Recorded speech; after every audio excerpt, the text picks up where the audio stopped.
evening. This is Rachel with Infused Meadows, and this is my dinner. So I'm making shredded chicken bowls. It's my shredded Mexican chicken bowls. This is just something that I do. My husband and I like it. There was a restaurant back home that I used to go to all the time. It was called Monterey's in Athens. When they were good, they have not been as good as they once were for a long time. So I've switched restaurants. But anyways, not the point. So they have this Monterey salad, and it is absolutely delicious. It's a layered salad. So at the bottom, you've got your rice, then you have refried beans, you have lettuce, you have onions, peppers, some chunks of tomato, you have your chicken, beef, and shrimp. You can tell them you don't want, some of the things, if that's what you want. And then it also comes with cheese dip that's been poured all over it. Absolutely delicious. And it comes in like a deep fried tortilla. Absolutely wonderful. Always my favorite. And so this is not that. It is close, just in the fact that I'm doing the chicken. I'm not going to go through and cook up a lot of beef and shrimp just to add to this. So we're only going to do a chicken version of. I'm not doing any Mexican style rice. And I wanted you to see what I'm doing, because if rather than come in when I'm putting things into that pot, I didn't want you to see a dirty pot and think, well, why is that dirty? So because my plan is I'm only going to drain off some of that liquid, not all of it. I want some of that for the flavor to add to everything. I've already got myself half of a bell pepper cut up into, we'll say, rough chopped. And I've rough chopped about a half of a medium white onion. Now you can use whatever onion you prefer. I personally would not use red, but that's just me. I feel like red is very good for a salad, and it does have its place. I just think for this, I would probably do white or yellow. But that's just me. So anyway, I'll be draining off some of this liquid, and then I'll be tossing my onions and my peppers into this. And then once they're almost done, I'll be adding my chicken back in. And then on the other, I'll have another pan up here in just a minute, and I will be making refried beans. Now, the refried beans are from my own pinto beans that I cooked for 3.5 hours. And what I do is, once they're all done, I go through and I get myself some, you can either use airtight containers, or like I use the vacuum seal bags. I measure out 1 cup of my beans, no liquid, and then I pour in about 1.5 cups of liquid into that. And that way, then all I do is I just put them in the freezer. And so when I need some refried beans, because there's just 2 of us, for something like this, where it's not, you don't need a heaping thing of refried beans, that's enough for a meal like this. So that's what I do. They're refried beans. So I didn't know if anybody needed to know how to make those, but I have seen that the price of those at the store has gotten way out of hand for something that is so simple to make yourself. And you can cook your own beans so that you control the salt that goes into them. I do mine with some tallow or a little bit of lard, and then I add all my water. I melt my tallow or my lard, whichever one I'm using, in my pan, and then I toss my beans in that, and then I add my water. So you'll soak your beans for, at least a good 4 to 5 hours, but most people do them overnight, so you figure about 8 hours. And then you're going to cook them for several hours. It just depends on what kind of beans you're cooking and how much flavor you want, which means how long you're going to be cooking them. So that's what I do. I also, when I make pinto beans, we'll have a night that's pinto beans and cornbread. And then the next night, I'll turn those pinto beans into, either I'll do what I've said here for the refried, or I'll turn it into chili. So that way, you get more than one use out of it. And that way, you're not having to cook beans on a constant. Anyway, enough talk about beans. All right, so I've already got my onion chopped up. I've got my pepper chopped up. I do have some lettuce that's already cut up and ready to go. So it's enough for 2 bowls. I'm going to get this taken care of. I'll get my pan, and I'll go grab my bag of refried beans. Or, sorry, pinto beans that will turn into refried beans. Okay, we'll be back. So I want you to see that before I do my beans in that pot, that little pan, and that's because this is not a huge serving, I'm going to get about a tablespoon of lard. So, there we go. So that way that's in. Okay, I'm going to put this in the refrigerator and we'll be right back. Okay, so ignore the counter. We're going to turn this on about a medium heat. And while that's heating, I'm going to grab my masher. Now I have two types. I have the old school one that I've had since I was probably 17. And then I have this new one that I bought, I don't know, about 6 or 7 months ago. No. I've been making beans longer than that. About a year ago. I used to use this one, but I've found that this one kind of mashes them just a little bit better. And this beans is the only thing I use this one for. I don't like to use this one, mostly because I don't trust that pan. That's another reason, I should say. Because it's not a Tefal, which I don't buy. But have you seen the price of all your stainless steel pans? So, we won't ramble about prices. So this right here is some kind of like, it never stick stone 6 times. I don't remember the name of it. It's something weird. I saw it in the store and I felt of it. I like the little grittiness that you could feel on it. And it's not Tefal or any of the other sprayed coatings that we all know to stay away from. So once that's melted, I'm going to put my beans in.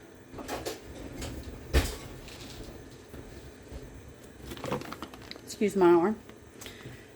Beans, I made these back in July. And so that's melted. Hopefully you will not see me make a huge mess. Sometimes I make a mess.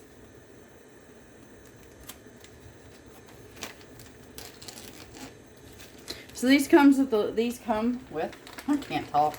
With the little zippers. Well, it's not really a zipper. It's like a tear spot, so you just grab it and tear it. And then that way, you know, it makes it a little easier. It's not as easy when your stuff is like this and liquidy. So, sorry, I had to throw that away. Alright, so what I'm looking for is I want this to come up to a simmer. Okay, now you can see that sorry, I used lard this time, that the lard has somewhat solidified again. It will turn back into liquid. It's just because it was hot. The beans hit it, which were, you know, I didn't lay these out a couple hours ago, so that's my fault. They were in the refrigerator. I laid them out last night, but as far as today goes, I forgot to lay them out on the counter about an hour before I needed to use them. So, it is what it is. It won't mess them up. All we're going to do is we're going to cook these. I believe, looking at this was my Pinto Great Northern with a handful of what they call here red kidney beans. I don't think it's what we call actually I know. It's not what we call red kidney beans in the U.S. I think these are the ones we call like the small red kidney beans. I like them because it gives your broth a really deep color. And it adds a little bit of flavor. I don't particularly care for our kidney beans because they're big, they're thick, they're chewy, and I just don't like that. So when you find those, I think they say small kidneys. That's what you want. Or just straight up do pinto beans. This is just a mix that I did for something else that I was making. I think we were just having beans and cornbread with fried potatoes one night for dinner. And whenever I do that, I like to get a variation going. But you do the ones you want, whether it's, you know, pinto or a combination of 2 or 3 beans. It's up to you. It's yours. You make it. Make it what you want it. Okay, so I'm going to let this come up to a simmer. And then we're going to let this simmer for a good, we'll say 5 to 6 minutes, okay? And I'll bring you back, because there's no sense in you watching 5 to 6 minutes. And then I'm having to rush to try to finish up before 20 minutes. So we'll be back. So you can see we're simmering, and I've set my timer for 5 minutes, okay? So I just wanted you to see what was going on. We'll be back to that pan in just a few minutes. Okay, so it has been 5 minutes for you. You blinked. And what we're going to do is we want to start mashing our beans.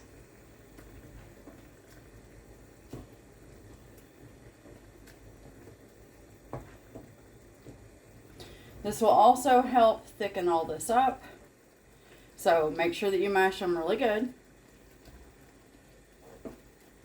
I don't add anything else. When I cook my beans on the pot, you know it's in the pot, on the stove, I add onion to mine already and salt. So I shouldn't need anything else, but you know, they have been in the freezer, so it's always good to go ahead and taste and see if you need to add a little bit more salt. Well, if you do them like I do them. If that made any sense whatsoever.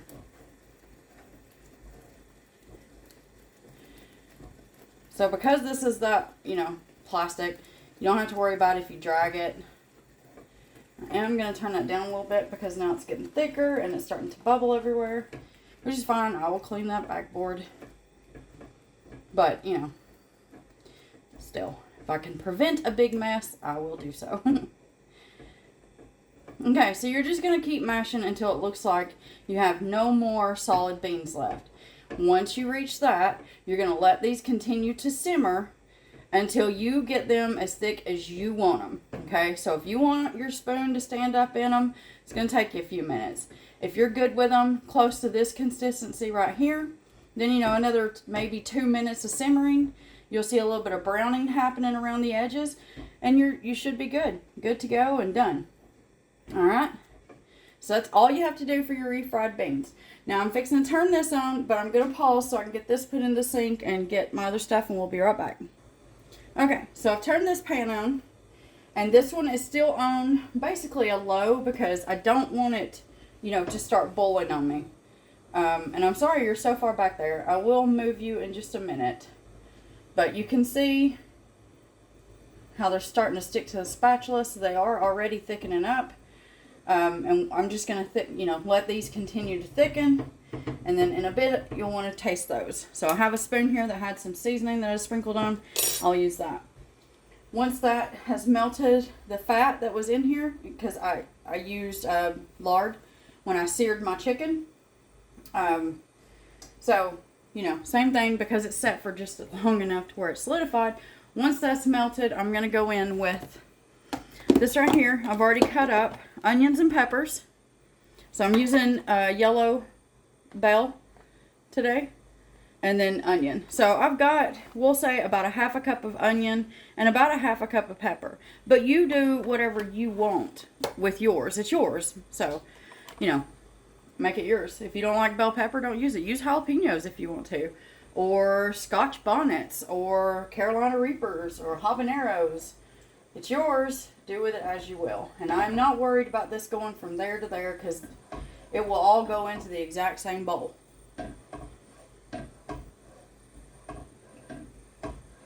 Alright.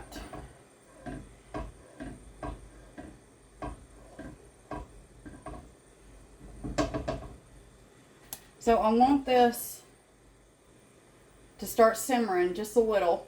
And then once it does that, I'm going to add my onions and peppers. I see we're at 13:39, so I will pause and we'll be back. Okay, as you can see, my onions and peppers are in the liquid.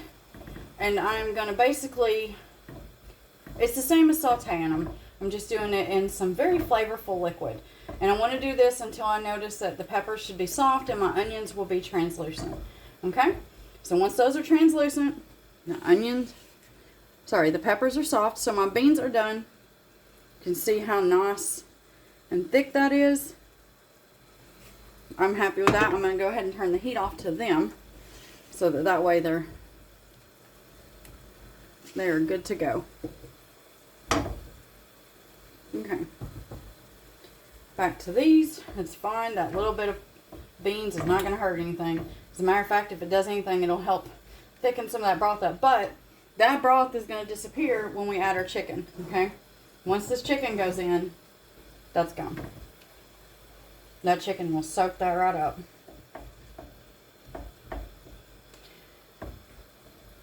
Okay, you don't need to see all this. We'll be back. Okay, those are good and ready to go. So I'm adding in my chicken, as you see. I literally added nothing else to this. And then we want to continue stirring this around because we want to heat this chicken back up. We're not cooking it because it's already cooked. So we just want to wake it up. Okay? And as you can see, liquid is already disappearing. Chicken is doing its job. Because we don't want a runny, bowl. And you can use whatever colors of pepper you want. If you want yours more colorful, you go right ahead. I'm more of taste, less of how it looks. I know that things shouldn't look like crap, poop, whatever. But, some things can look bad and taste really, really good. So, sometimes your nose will be the answer for you instead of your eyes. I'm just saying. Alright, so I want this just to heat up, so I'm just going to do this for about another 2 minutes. And I made a cheese dip yesterday. I did not record it. It was the first time I'd ever made it. Not the first time I've ever eaten it. I've had it before at my mom's house. But because I can't find queso cheese here, I knew that my mom had a recipe that's like, we'll call it a fake queso cheese. So I made it yesterday because I wanted to make sure that I knew exactly how to make it. And it turns out I had written something down wrong, so I'm glad I didn't record it. But you will see me use some cheese dip. And that's what that is. It's a fake cheese dip. And so tomorrow night, anything that's left over tonight, tomorrow night I'm making chimichangas. If we use all the cheese dip, I will make another batch and then I'll do a video. Otherwise, it will be the next time I make some Mexican food, which we both love Mexican food, so it won't be that long before I'm making it again. Not to mention, who doesn't like just cheese dip, chips, and salsa? I know I do. Okay, so this is heated up. I'm going to pause you for a minute so I'm going to turn that heat off, so I can go get the cheese dip melted. I've had it in the refrigerator, so I'll be back. So to assemble, I'm going to be adding lettuce to both bowls. And then I'm going to walk you through this as quickly as possible without actually showing the entire process. And the reason being is because we're already pushing 18 minutes. And, attention spans and internet and whatever else you can think of. Okay, so this is where I like to get to with the lettuce. Whatever's left, I will have myself a salad tomorrow. Or actually, I'll probably use it to top our chimichangas with. I have more lettuce anyways. Anyway, lettuce is in. Now we're going to go in with some of our baked beans. Sorry, refried. Baked beans was the other day. You want refried beans. I'm actually just going to see if I can quickly finish one of these. So I like to try to do, half on mine, half on his. Keep things as fair as possible. So I can put his together once I've done this because he's not home yet. Alright. So to this, we're going to go in with some of our chicken.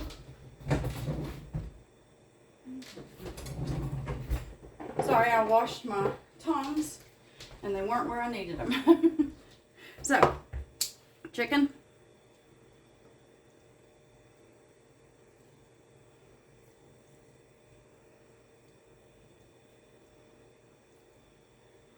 And then from here, depending on how you like this, you will top this with sour cream, salsa, guacamole, and cheese dip. So if you have a cheese dip you like, if you're not in the U.S., even if you are in the U.S., if you don't like queso, you're weird, but hey, that's all right. We're all a little weird. So you use whatever you want, okay? So if you like queso, use queso. But if you're not in the U.S. where you can't get queso, like myself, use whatever you want. All right. I hope you make this. I hope you love it, if not like it, at least a little. And as always, if you don't, I hope you find the recipe that's out there for you and have yourself a very wonderful rest of your day.